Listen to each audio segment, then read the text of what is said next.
Hey guys, what's up? Welcome to another episode of the Goodcast Show. Today I'm joined by one of the more prominent MCs in the Malaysian events industry.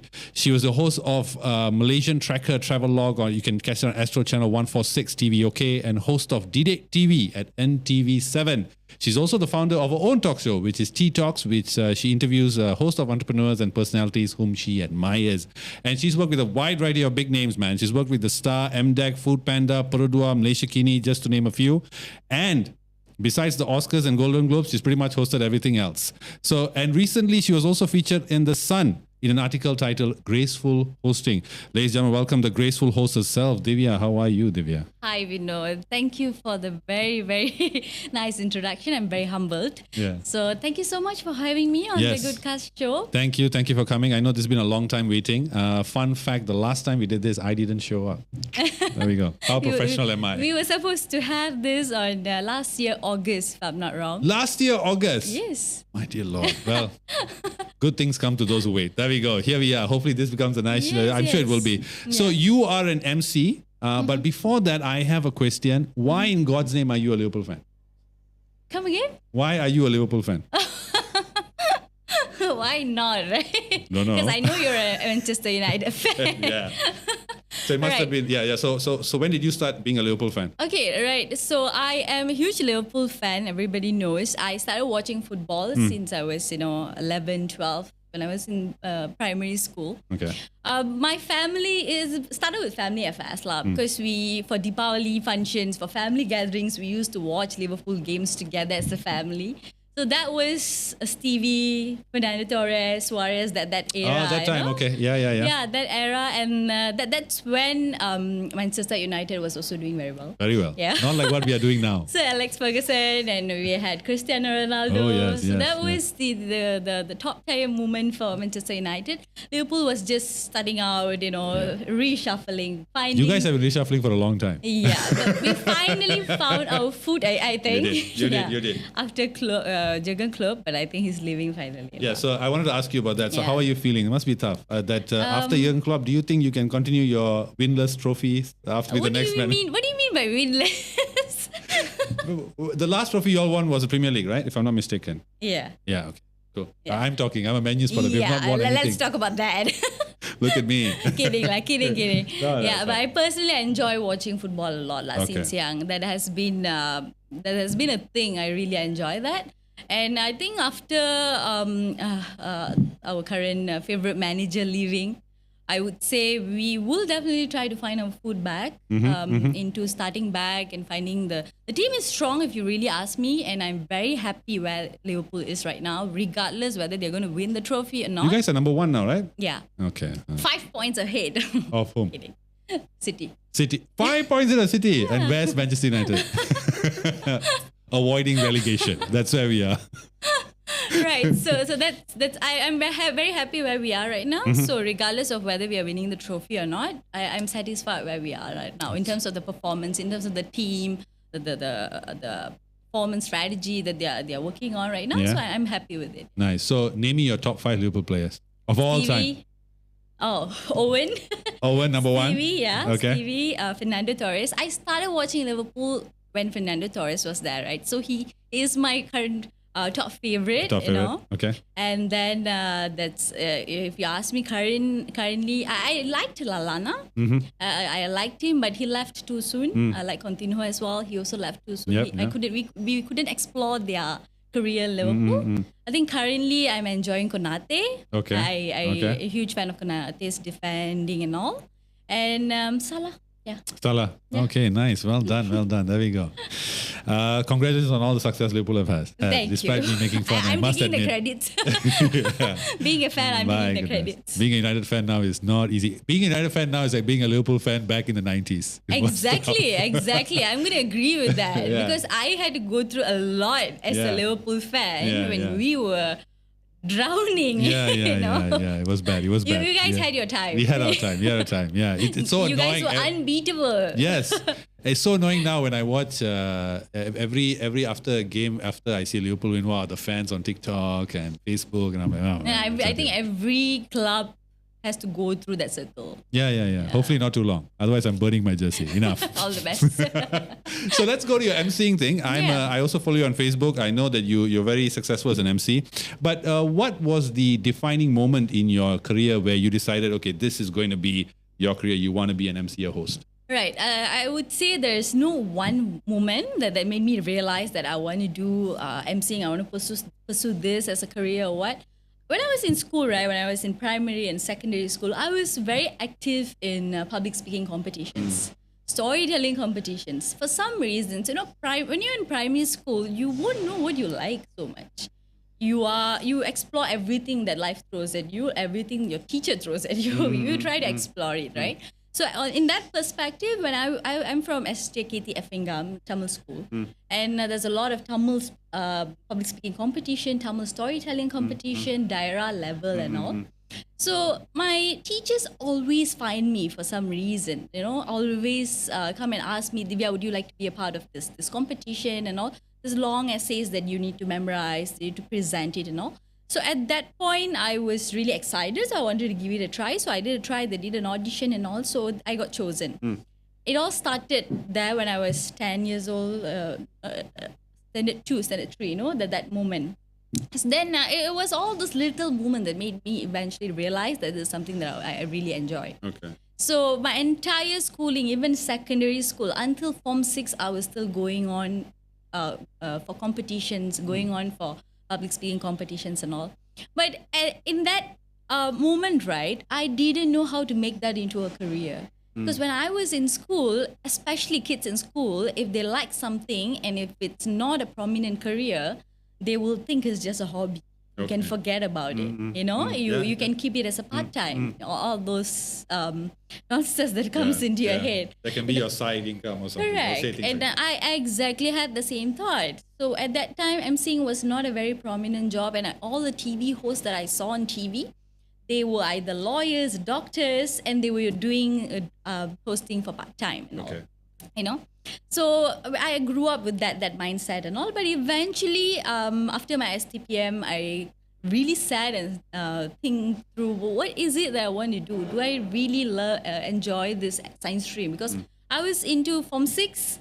And Form 6 science stream. Can you believe it? I'm doing media right now. Wow. I'm into media right now. You must have been a very good student then. Yes. Straight A student. Tell me about it.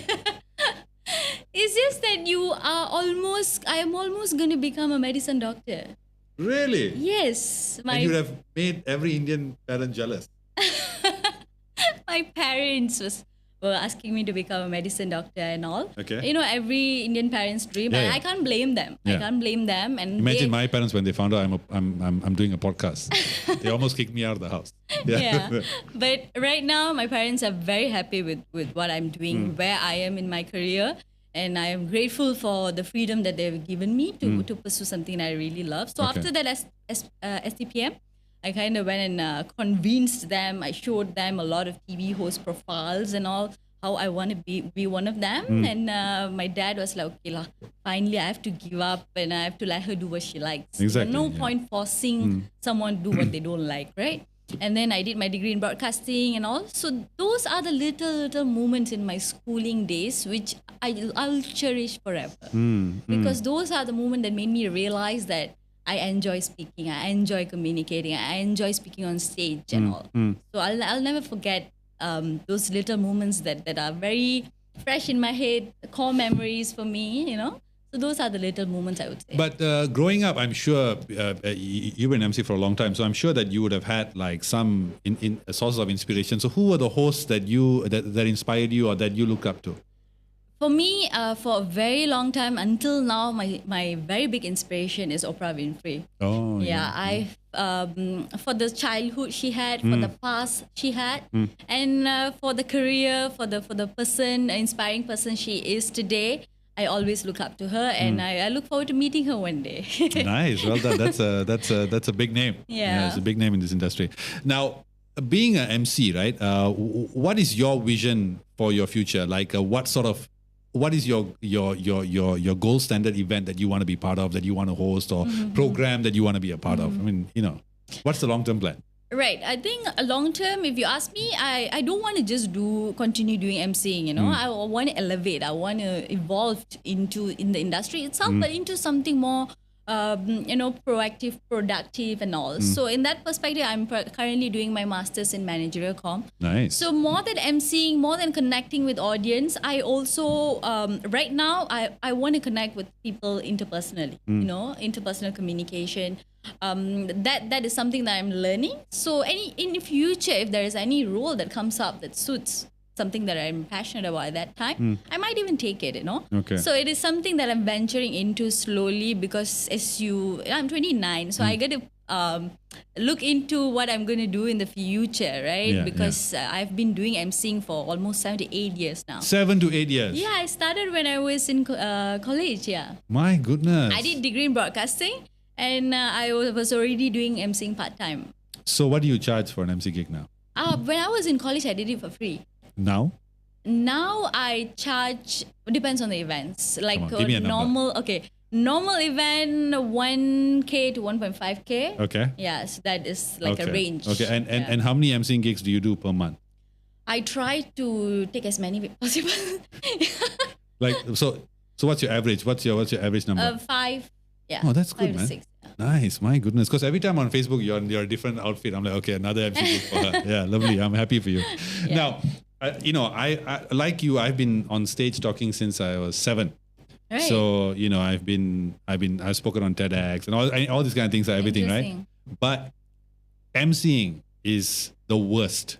You Okay? hated it, is it? No, not hated it. I mean, I've tried it once or twice, but if somebody asked me to do something, I just went up and did it, right? Okay. But under the entire public speaking umbrella, emceeing is the toughest. I think it's the toughest. I sometimes go to weddings and I feel bad for those guys who go on stage, because like now, right, this podcast or whether you're giving a talk or whether it's a forum, right?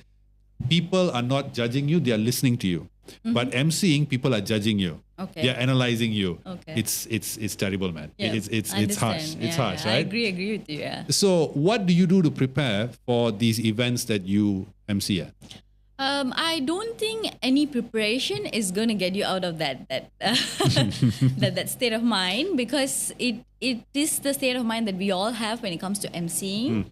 Especially wedding emceeing. Tell me about it. But I'm more into corporate events, conferences and all. So my aim is to, especially conferences, my forte is conference. So I try to do as many conferences as possible, because when I was growing up, I wanted to make sure conferences are fun. Because people my age, young people, always perceived conferences are boring. You go there, eat, sleep, those are the mindset they had.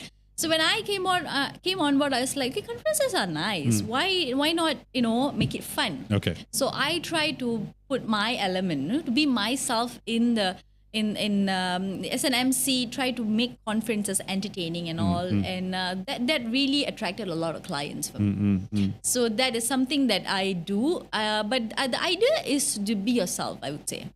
It's not to force what you are, not yourself. And to be completely yourself, you accept yourself for who you are. And at that moment when you're on stage, I think you attract the crowd. You engage the crowd. It's not really about... because I can't speak for wedding MCs. I'm speaking in the perspective of corporate and conferences and all. I really enjoy emceeing. Emceeing you can't do if you don't enjoy it, if you're not passionate about it.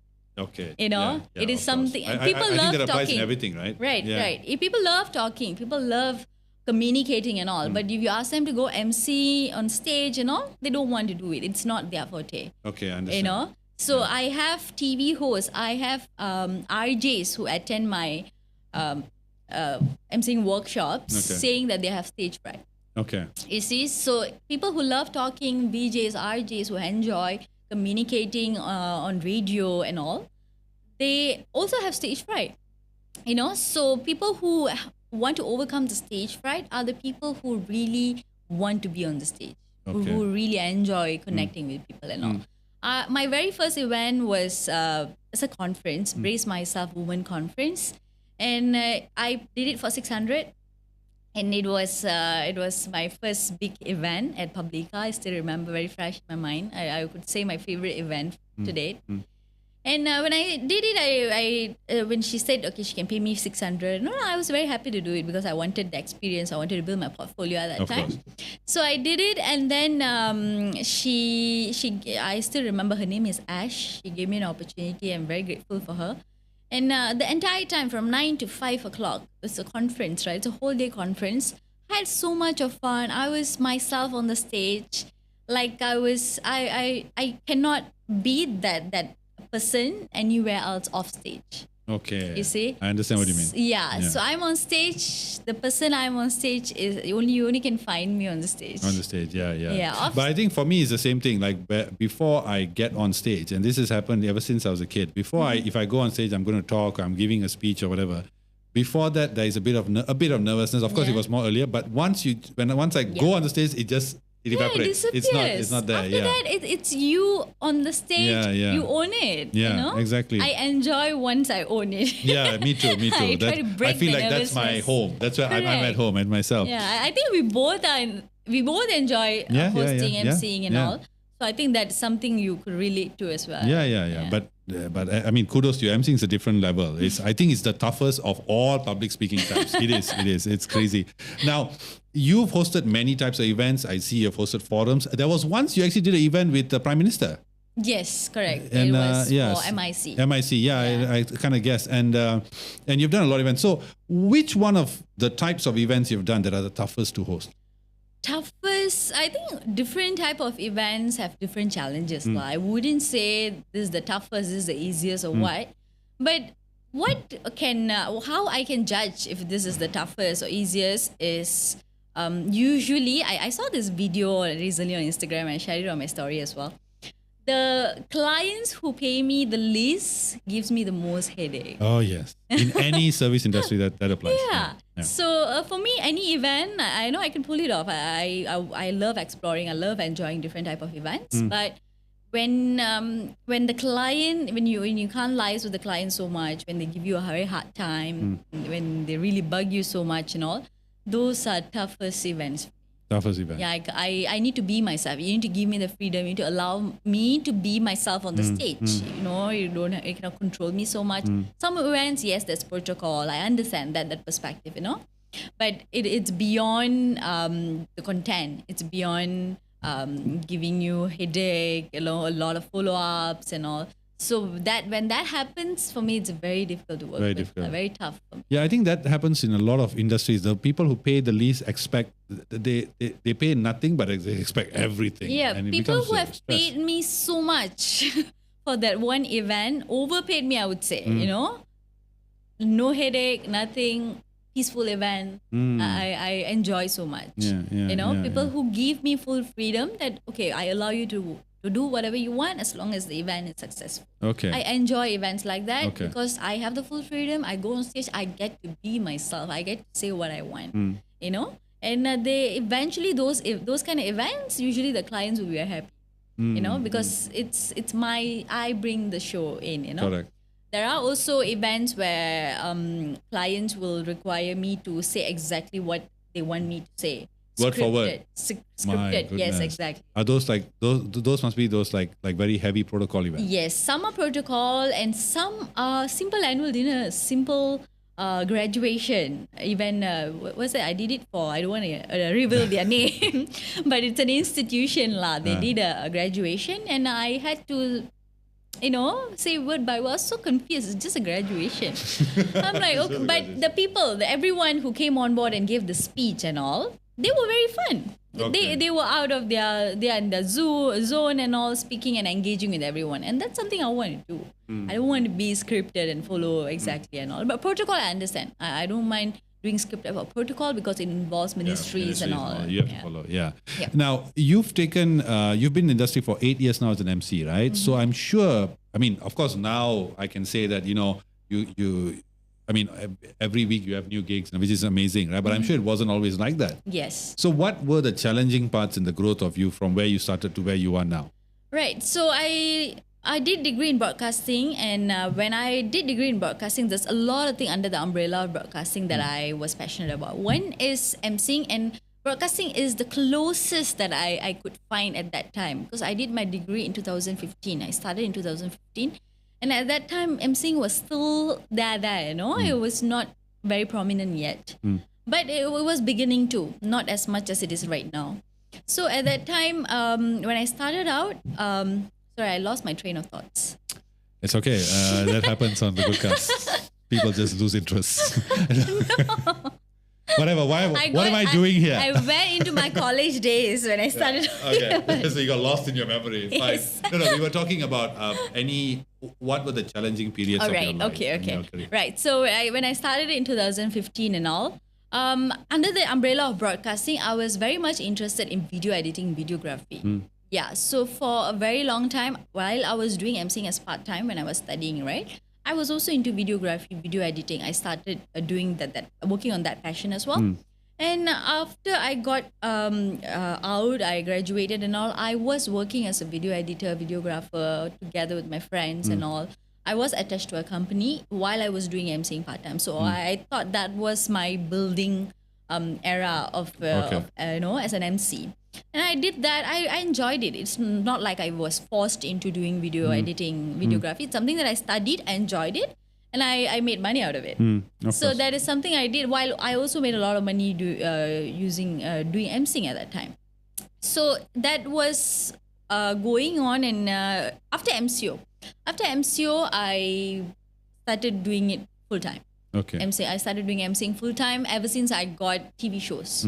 So I got Malaysian Trackers, a travel log. It was my very first TV show. And then I got DJ TV. So all these require me sometime on a daily basis, sometime occasionally and all. But I didn't have the chance to work somewhere else. So that's when I have to go full time. Okay. And until now I'm full time. But no, in the future, since I'm doing my master's in managerial comm and all, so that one of the challenge is to decide that you want to go full time. Okay. That decision is very difficult. I went to the extent of losing my health. I went to the extent of pushing myself so much, juggling both video editing and emceeing until I really have to decide that, okay, I have to do one thing. I have to stop and continue emceeing as a full time. Let's see where it goes and all. Okay. Yeah, it's been 2 to 3 years. Yeah. Okay, so that was the biggest challenge that you had. Right, to make the decision. You're like, it sounds like one of those interview questions where people ask you, what is your worst habit? And you say, I work too hard.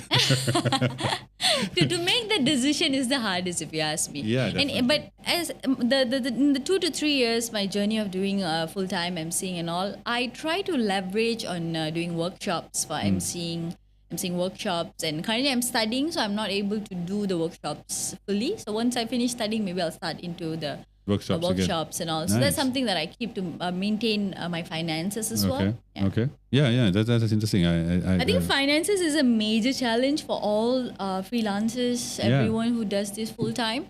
But I would say that I think this generation, we're not broke, we just have a very bad financial literacy. So I think trying to manage your money well, I think that could help to overcome the challenge of finance. I mean, that's interesting that you say that because, I wanted to check this with you because now that in today's world, there's a recent statistic that said that 50%, over 50% of Malaysian SPM leavers want to be influencers as opposed to tertiary, pursue higher education.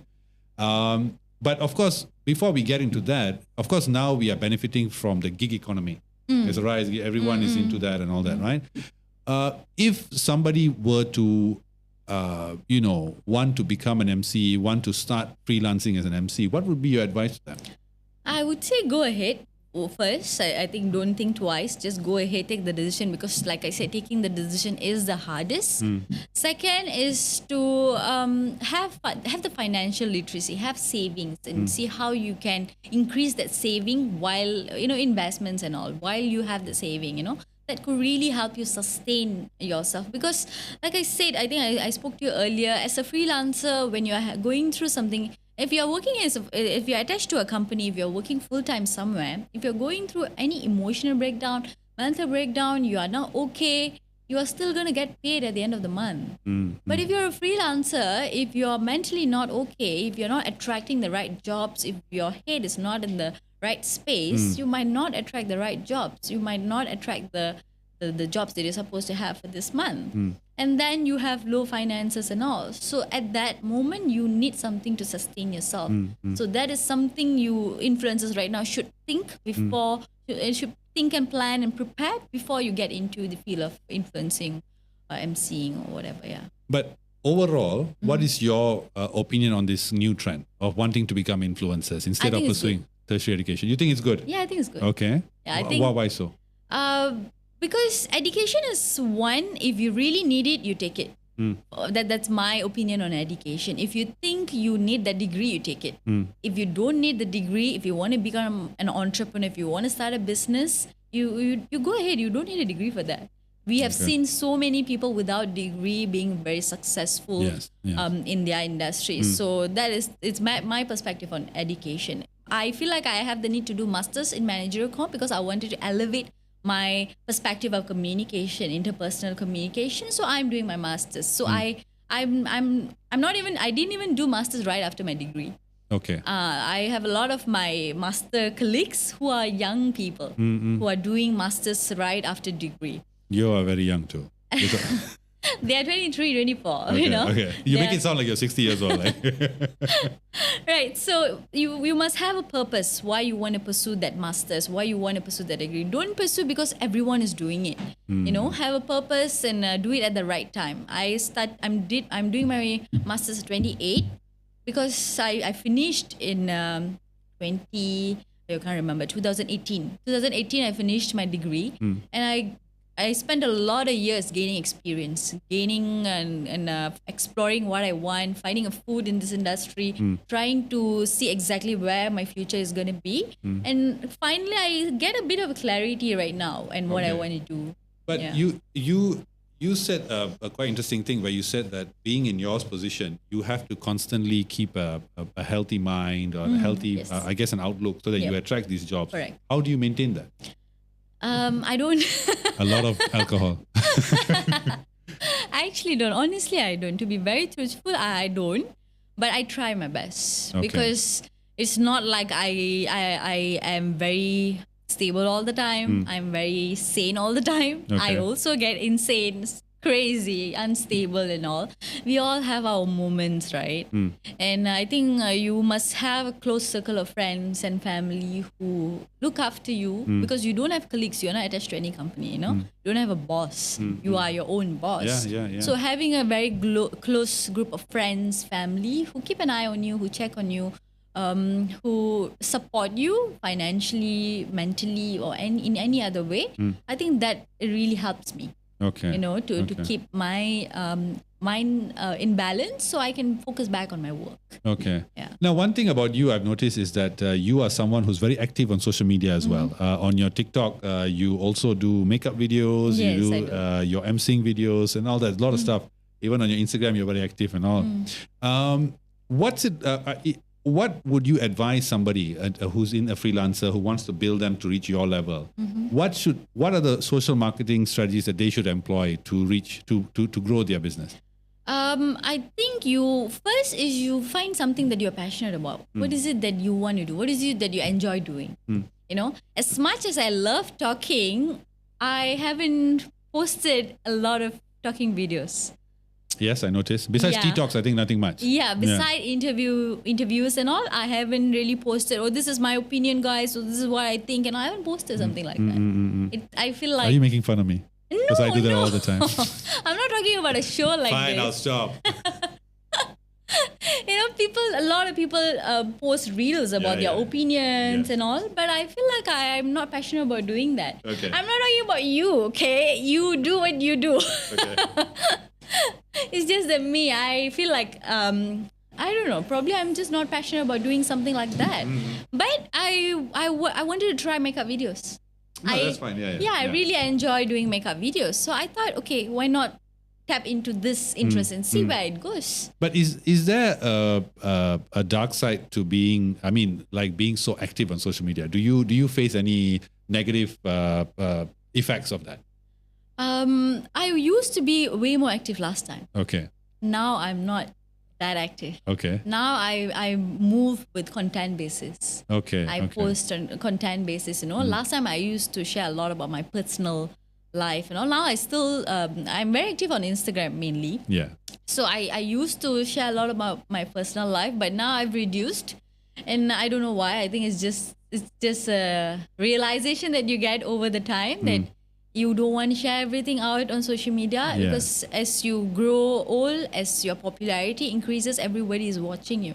Okay. So what you put out there is going to impact a lot of people. It's going to create a perception about you in their mind. So you need to be careful of what you post after a certain popularity that you have and all. I my aim is not to be popular, not to have a certain number of followers, because I hate being popular, because then you need to live in a certain requirements and all. No, you can't even go out as a popular actress. You don't have a lot of privacy, and I don't want that. I just want to make money doing what I'm passionate about and sustain myself. Okay. That's my Well, goal. that's nice, because that's never happened to me. I've never till today. I walk in the streets. I'm looking. Can somebody say something? GoodCastShow, you've seen? After this, they will. Yeah. I know that guy.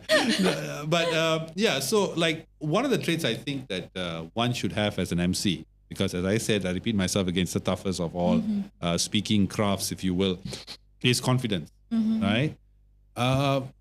And from what I've seen online, you do appear, you are a very confident person. So how did you build that confidence? Okay, I look very confident, guys.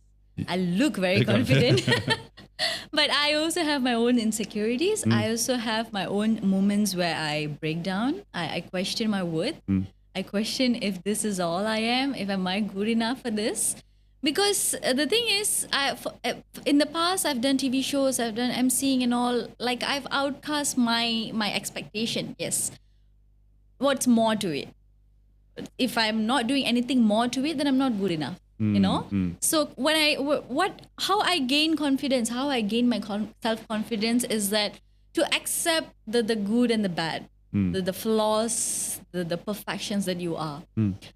I am, like I said, my insecurity is very bad. So that's something that I have to come to acceptance with. Okay. I'm also emotional. I need to come to acceptance with that. Okay. And I try to see how to use that to leverage on my job.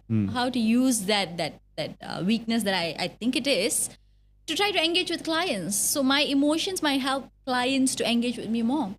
So the secret to self-confidence is to accept yourself who you are, the good and the bad. Don't feel that the bad that you have is very bad. Because the bad that you have, the imperfections that you have is what makes you who you are. Okay. So when I'm on stage, I bully myself sometimes with the audience. So I tell them that sometimes I make this joke that, sorry guys, I'm too short, I'm wearing heels, Okay. Little jokes like that imperfections about myself, I put out there. That is a self-confidence for me. Try doing it. You try making your imperfection, something that you don't like about yourself, your flaw. You try making it fun. Try putting it out there in a way that you're accepting it. People people won't even notice it. Okay. People won't even notice it. And that's my secret on staying confident on stage. Okay. Okay. So when I'm on stage, whatever flaw I have, whatever good I have, everything is what makes me who I am. And that's no another me. I'm curious because I've worked a lot with Indian NGOs and working with Indian students and all that kind of stuff. Because it's interesting, your story is basically you decided that this is what you want to do, and then you stood up for it with your parents, you convinced them, and now you're doing it. It's been 8 years. There are a lot of kids whom I've met who have a lot of charisma on stage. These are primary school, early secondary, whether it's dance or whatever, they do that, right? But I've always thought that there's no one to actually tell them the route to get to where they want. How do they monetize their passion?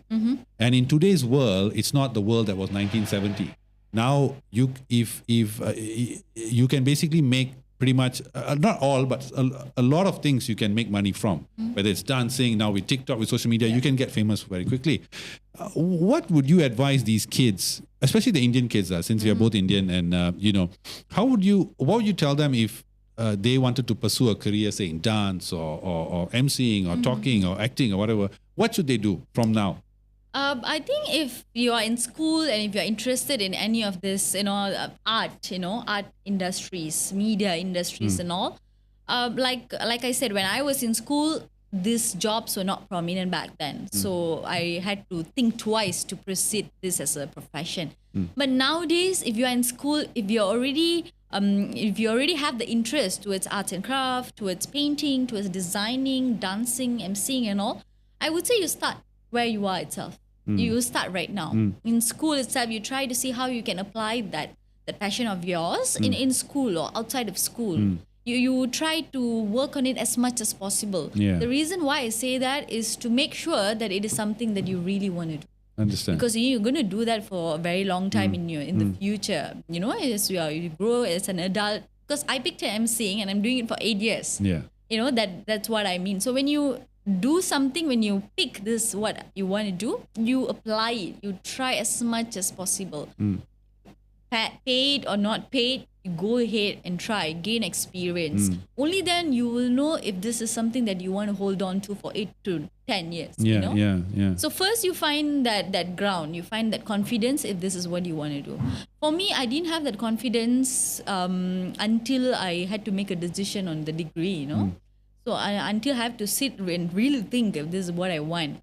Then I have to make a decision, okay, I need to put my foot down and tell them what I really want. Because if I pick a wrong degree, if I pick a wrong course, then it's going to cost me 3 to 4 years. Yeah. So before you pick the degree or before you pick something, you try as much as possible. If dance is something that you really want, post it up on social media platforms, your dance videos and all. Be out there. Whether you're getting paid and all, that's the second story. Build up your portfolio. Correct. To find a ground, to find your purpose. If this is what you really want to do, number one. Second is, I think after you do that in your entire schooling life, and if you have supportive parents, I think they'll push you.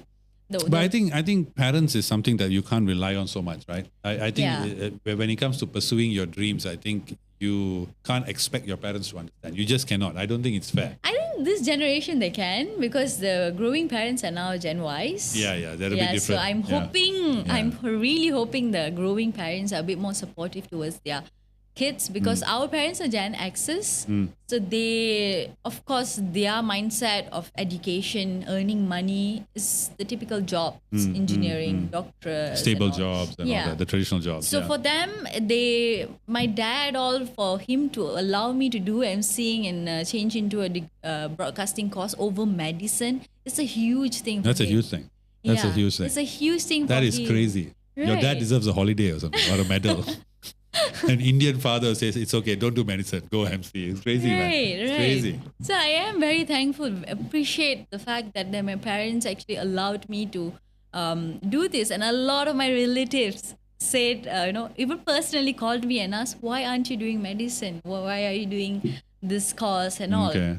But I'm very grateful my dad finally let me do this, because I've seen a lot of parents force their kids into doing different course, something that they're not passionate about. And I'm very, very, very grateful for that. And I even have a photo of my dad taking a selfie with my newspaper feature.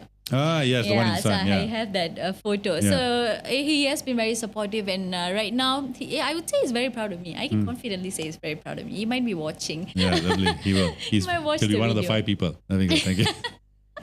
No, but it's amazing because I think, and it's props to you as well, because to stand in the face of people calling you and questioning your decision, it's hard sometimes to stand firm, and a lot of people crumble, and understandably so. There's a lot of pressure, family, are you sure you want to do this? Why not do that? And then you do this. It's amazing, man. And I think a lot of kids, because when I work with these kids, I say, my goodness, they're so charismatic on stage. They have amples of charisma, but that sort of pathway is not clear to them, and I think they know then things will be better. Right. Now, let's talk about something current. Recently, the Sarawak minister, because you're a very good student and you speak 3 languages, Malay, Tamil and English, so I wanted to get your idea on this. So he had suggested that schools should double down on the focus of English, developing English as a language proficiency. Of course, we've been in... Recently, the PISA scores have come up. Malaysia, our scores were terrible. So what do you think? Do you think that we should focus heavily on improving the proficiency in English among students? And in your case, how has that benefited you? Right. For me, I have two different experience because I'm from Tamil school, and in all my public speaking competitions, all my storytelling competition back in school, everything was in Tamil. I have never done an English public speaking in my school before. Okay. So at that time, my strong was Tamil. I used to be fluent in Tamil. You can read, write, everything. Yeah, I can read, right. Even now I can read and write, but not as good as how I used to be.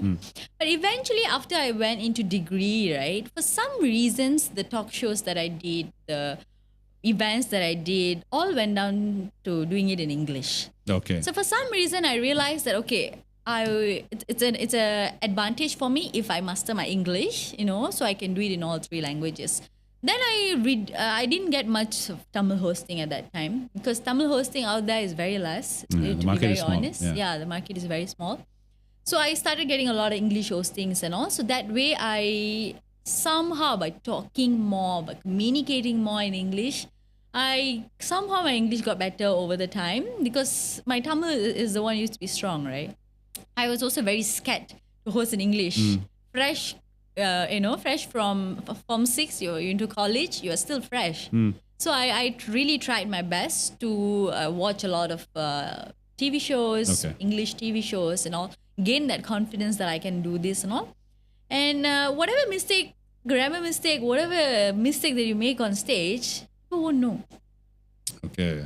You have to get into that space that you have to forget about whatever, forget to care about whatever the mistake that you are making on stage. I have made multiple mistakes on stage. Until now, nobody has come up to me and said that you have made the mistake. Yeah, that's true. Because even when I see the recordings of this podcast, sometimes I'm like, am I a moron? Like some of my English is terrible. Yes. It's like, I didn't know I speak like that. It happens. Yeah. You are put in front of a camera. You are put in front of 500 people. You need to talk. Of course, you're going to stutter. Of course, you're going to make mistake. Yeah. And if we really think about it, that's not once people came and told me you did this, you did that mistake, you did that. Every single time people only have come up to me and say that I did a good job. The clients are happy. Okay. So has there been anyone like come to you and say, "Man, this is really bad"? No, none. Good. That's good. Really, man. None. So sorry, but there is one thing I was listening to today, and I think I want to get your perspective on that. One of the problems people say with entrepreneurship or starting a business is people nowadays are afraid of starting. Yeah. Right? There's a lot of excuses. They say, like, for example, no money, or for example, if you wanted to set up your own YouTube channel, they would say, no, I don't know what to talk about and stuff like that, right? How did you make the first step? And what would you advise people in order to take the first step to going towards what they want? First, you find out what you want. Okay. First, you, like I say, you apply, explore, and see if this is something that you really want. Because some entrepreneurs, they start something for 1 to 2 years, and they lose passion, they lose interest. Yeah, they're not consistent. So for that not to happen, you try to put your foot ground and see what is it that you really want. One is that. Second is that you just start. Just start. Do whatever. Just start. Okay. Because I was also very afraid to start my makeup videos. Because I have my acne and all. I was also very insecure and I didn't want to start the makeup video for a very long time. Okay. It is a new content that I'm trying to create. And I will have a different group of following and followers from that type of content, which is something that I want to do because creating content is part of being on social media. So I want to create valuable content that reaches out to people, not random useless content. So I want to be there, be beneficial. So when I do that, I realize the best way to do that is to be myself, show my imperfections. Okay. So I decide that, and people don't do that is because they are afraid of making mistakes, afraid of what other people would say about you. So when you remove all that, you just want to do. You don't really care about what the outcome is. Okay. You take the first step anyway. Just do. What do you say to people who tell you that who maybe don't want to take the first step because they think that they don't have the goods?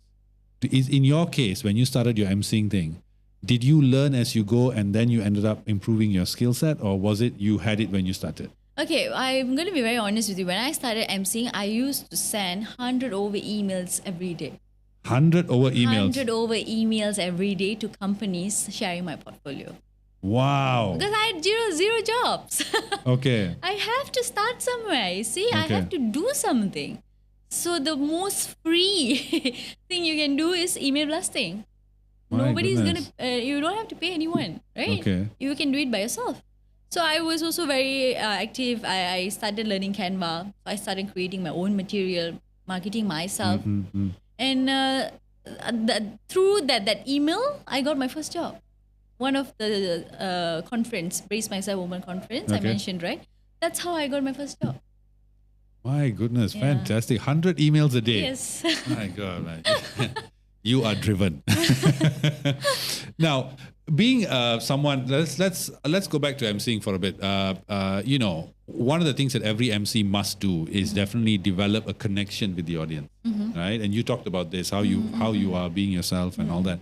So, how do you craft your strategy when you go on stage? Like, okay, this is of course, different events have different audiences, different requirements. Right? How do you craft your game plan to get their attention and captivate them? Okay, some events is very easy. You go up on the stage. Everyone is engaged, ready to be part of the show and all. They're all set. It's very easy to engage people like that. You get them to respond to you, make noises and all. That way, they're engaged to you. One.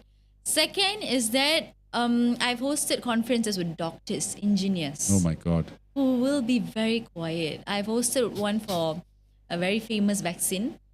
They warned me saying that I have to follow the script because there are high-level doctors, scientists and all, because it's a vaccine conference. It was a very boring conference, but because I couldn't make fun. I couldn't be myself. I couldn't engage with them like how I always engaged. But fine, I did my best. I followed the script and all. Towards the end of the conference, I wanted to engage for my satisfaction, for my feeling, the feeling of okay, I did my best today. So for that feeling, what I wanted, I didn't ask the organizers nothing. Towards the end of the conference, I just I made a joke. I made a joke. Okay. I made a joke. All the doctors laughed. Everyone laughed and all. Even the organizers from the back, they nodded their head and all. So it went well. So I always have an end goal for each event. Regardless of what event, I always have an end goal. How I engage them, the clients are finally happy. A few end goals I have. So towards the end of the event, God's grace, every end goal I have achieved all the end goals. Okay. And one of the end goal is to make the client happy. Okay. And how do I make them happy? It's just how something that my mind figures out. So what joke I put forward, what kind of joke I put forward for which type of crowd, that is something that goes back to your end goal. Okay. So you have no end goal, you go up on stage, right? You can say whatever you want, with no purpose. It becomes purposeless. But if you have a goal, it will be, you can try it. You can try it. It will make sense what I'm saying. Okay. When you have an end goal, when you go up on the stage, whatever you say will be relatable, will make sense. Of course. Nice. Yes. So nice. that's something I do so I engage them and all. Okay. Okay. Nice. And There was once I hosted with engineers. okay. They were so quiet, dead quiet. I'm like, how do I engage them? Okay. And then I just, what joke I made? Not I kind of risked my career with a joke. I told them that, so guys, I heard that engineers are very boring. I threw this, right? Everybody laughed. And they were comfortable after that. They broke out from their shell after that. So it's really weird how different jokes works. No, that's exactly what I'm saying. Like MCs make or break an event. Correct. I have been part of, because I used to be in event production. So I worked with many MCs, and some MCs can just take your event higher. Yeah. I remember I did one pageant, I think, in 2019. 2019, and we had this MC. Two MCs, and they were fantastic, and they just did the job for us. They just carried it along. So MCs are very, very important. Yeah, very important. Now, you've built your career as an MC. You were a TV host and all that. Now looking back, what was the secret behind how you ended up here? Ayo, what secret? I don't think the secret, there's a very big secret, but the main reason why I ended up here is because I followed my heart. I picked on what I really liked and I pursued it. I didn't compromise with anything else. I think that something is very important because even right now, if you ask me to go into a different industry, different field, I cannot imagine doing it. You know, I need to be in this industry. I need to be in this field. Even doing something different, you know, elevating and all, I want to be in this industry. I feel like I enjoy this industry. So the fact is to do what you are passionate about, do what your heart wants to do. And only then you will enjoy it. You know, there's this saying, you know, following your heart is the blueprint of your life. So when you follow that's nowhere it could go wrong. I'm doing it for 8 years, and even right now, if I go for an event, right after every event, the kind of happiness, the kind of satisfaction I have, I cannot get it anywhere else. Yeah, so I feel like that's what is driving me forward. Yeah. Nice. Wow, that is very beautiful. I like that. I like that quote. I'm going to steal it and put it on. Sure. Nice quote. Nice quote. Now, if looking forward, let's look ahead now. What legacy do you want to leave behind as an MC? At the end of once you reach the end of the road, 40 years ahead. Let's be very 50 years ahead. You're done. Your last event, you hang up your mic. You say, I'm done being an MC. All your notes done. What is the legacy that you want to leave behind as an MC? How do you want to be remembered as an MC? I think someone who has been herself all the while. Because I think that is I would say that is the definition that you want to, that's the definition I want to leave behind. If Thiviya means as an MC, she'll be herself when she's on the stage. And by myself, meaning fun, yes, engaging, yes, but most importantly, adapting to different events. Because I know that's something that I try my best to do. And sometimes when I do it, I'm very proud of myself. How I tune my emceeing towards different audience, to different clients, to a different events and all. That is something that I want to be remembered as. I don't want to be remembered as the monotone MC or one type of MC, conference MC or what. No matter what event I do, I want to be remembered as an MC who will be herself no matter what. Yeah. Nice. I find your story very I wouldn't be cliche to say inspiring, but I think it's very powerful for people who are at your spot when you first started to listen to, right? Yeah. And I think there are a lot of people out there who suffer from this. Have you ever had people come up to you and say, you know what, I want to do this, help me? Yeah, because I did emceeing workshops and all, right? So I have a lot of 19 years old, 18 years old. I even had a 13 years old boy who is very good at public speaking. I looked at him, I looked at myself when I was in school. So he is very good in Malay speaking, mendeklamasi saja and all that, you know. So he came for the workshop. His dad has been following me for many years.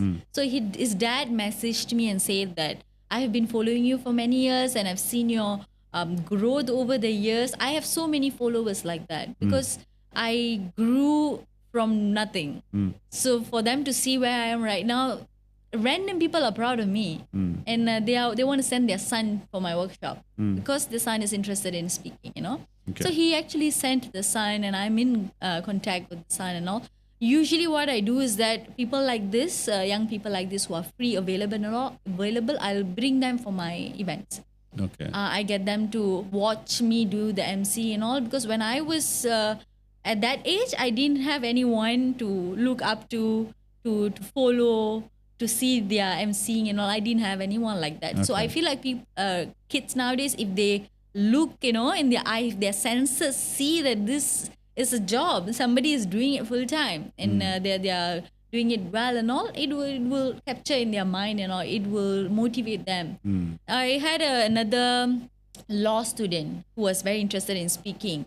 And she came on board. She paid fully. Yes, Akka, I want to join Akka. She was very excited and all. Her name is also Thiviya, strangely. And she did a lot of things. And she wanted to do videos, like TikTok videos. She wanted to do 1 minute TikTok videos. Okay. So I told her, okay, to begin with, after this, I did a 2 days workshop with her. And after that, I worked with them about 3 months. Like a mentorship, like a very small mentorship to encourage them, to get them to create a portfolio and all. And she asked what to do and all. I told her, just consistently do that 1 minute video. And she did that. She was continuously doing it. And she was featured on TV3 for a show she did on Maggie. Okay. So the Maggie, they did a TV show, they like a competition like that and all. And she was part of it, and she was talking on the show. And then she was also on Belia, Satuan Belia, something like that. And she was also speaking there and all. So for me to see her growth from the girl that I knew back then to whatever she's doing right now, I know she's happy. I know she's doing something that she really loves. So that is happiness for me. You know, so people who come to my workshops and all, I encourage them to just work on it. Because you can't keep talking about it all the time, that you don't have this, you don't have that and all. Like I said, just do it. Nike's tagline. Nike's tagline, just do it.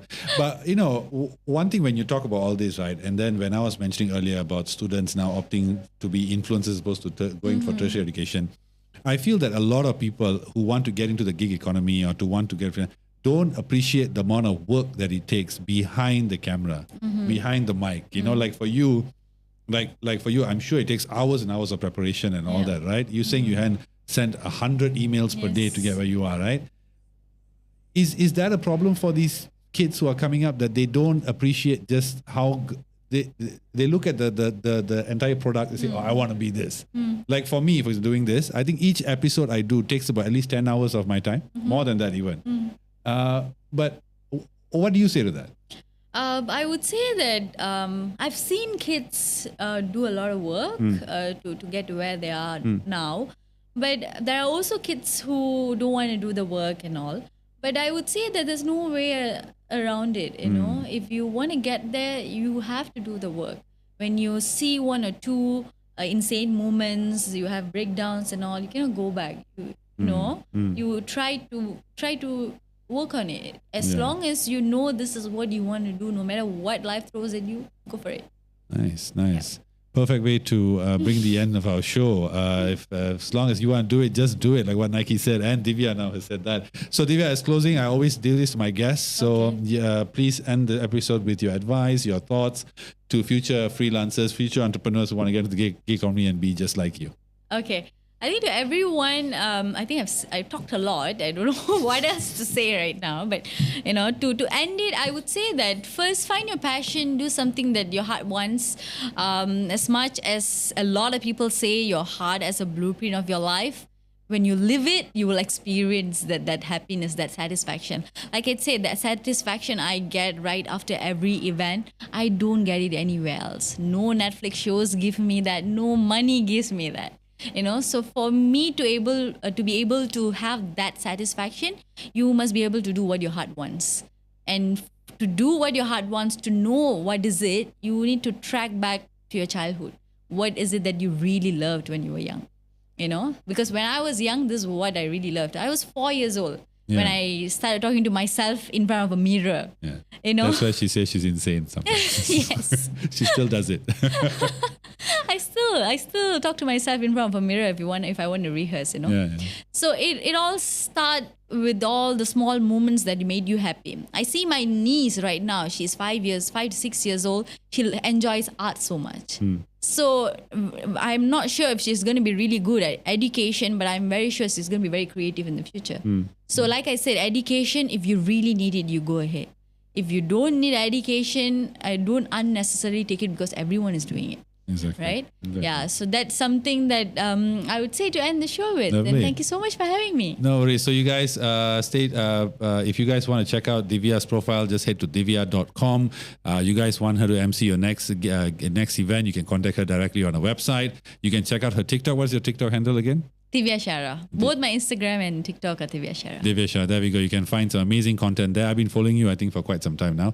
And I'm very proud and happy for your success. Thank Well you. done. Thank you so much, No worries, Vinod. no Had a worries. lot. Had a very fruitful time here at the Good Cast Show. Thank you so much for having Thank you me. so much. Yes, we are very fruitful. That's what we do. And so thank you so much, guys. As always, subscribe, share, and like. Share your comments, share your thoughts. And if you guys want to contact her, and you can drop me a message as well. I can connect the both of you all. And take care. Good night. Happy holidays. And we'll see you all soon. Bye.